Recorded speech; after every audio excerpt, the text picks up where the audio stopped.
No primeiro capítulo do Albatros Negro xa se nos presenta a morte en Vigo en extrañas circunstancias dunha historiadora naval que pode ter descoberto as claves dun gran tesouro.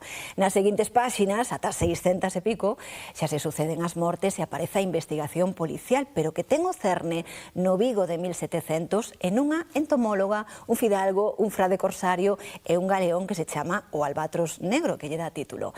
A novela acaba de publicarse simultaneamente en España e Latinoamérica, en catalán tamén e en galego. Cos anteriores libros, María Oruña chegou ao 1.000.000 de lectores.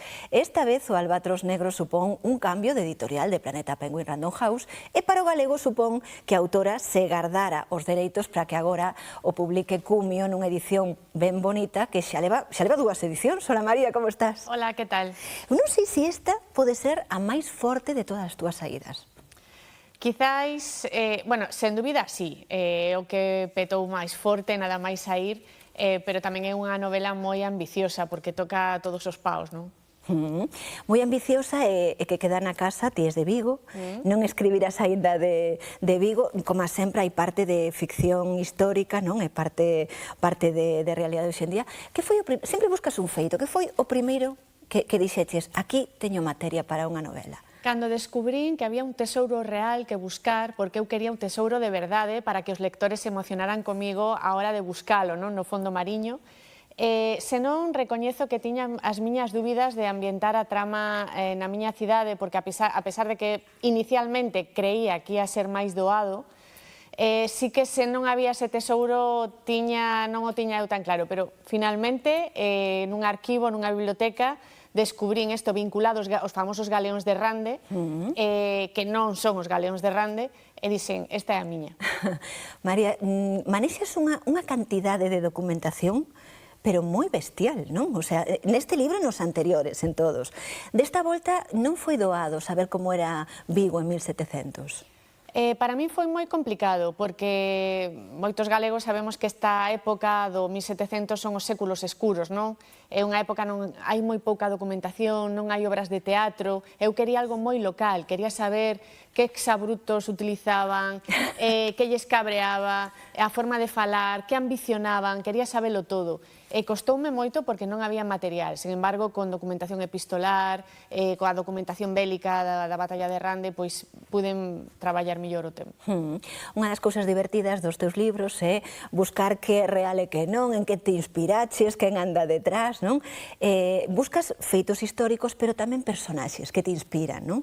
Personaxes maravillosos, por Dios, falanos desa entomóloga, non? Que aquí é Miranda de Quiroga, pero que existiu en realidade unha entomóloga ás portas da Ilustración, unha muller da ciencia, non? En 1700. Sí, preocupábame un pouco que os lectores pensaran que era un personaxe anacrónico, non? Que non pintaba nada nesa época, e, sen embargo, está inspirado nunha muller que foi moitísimo máis cañeira que a miña Miranda, e que no ano 1699 xa estaba en Surinam, en Latinoamérica, debuxando insectos, investigando insectos, divorciada e con dúas meniñas.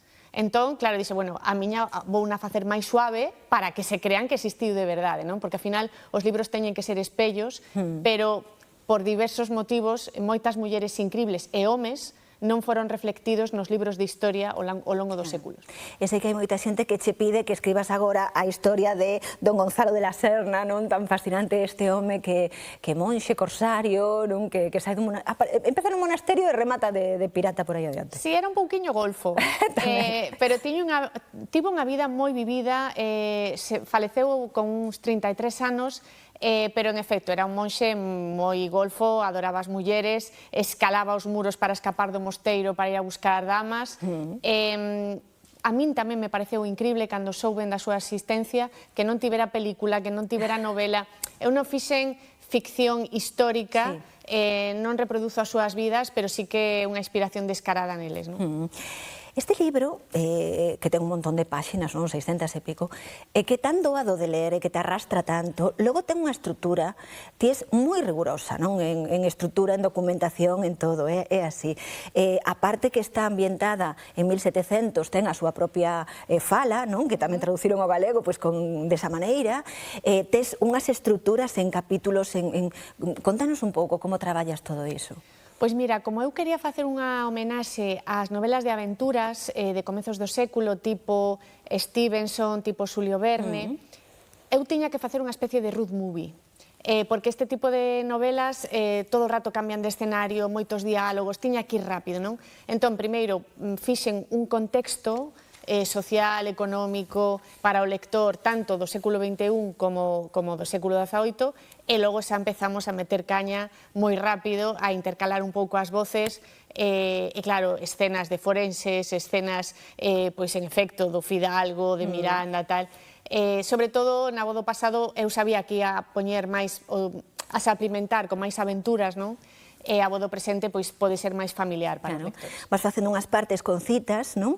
E parece normal que estea Stevenson ou que estea aí Xulio Verne, pero tamén está Murguía ou tamén está Pardo Bazán.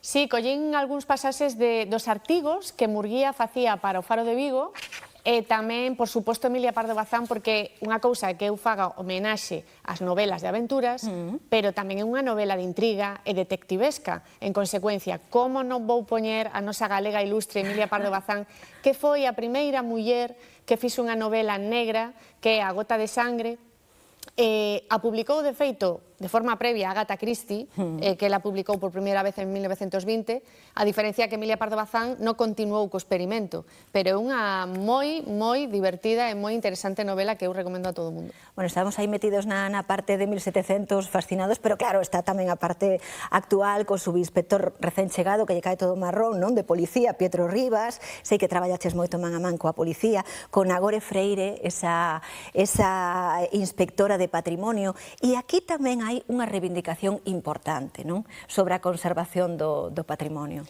Sí, isto é algo que en Galicia asómbrame moitísimo, que pouco patrióticos somos, non? Nese senso, temos un mundo de historia ao noso redor, pero no sentido de que os obxetos tamén portan a memoria, non?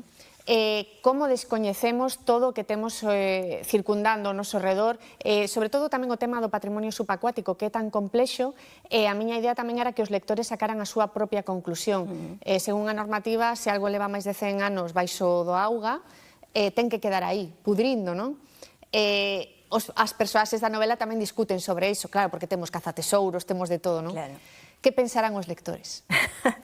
María, antes falaba de 1 millón de libros vendidos, non, en xeral da túa obra, e máis, antes de 1.200.000, unha cousa, unha burra, 200.000 arriba ou abaixo, non?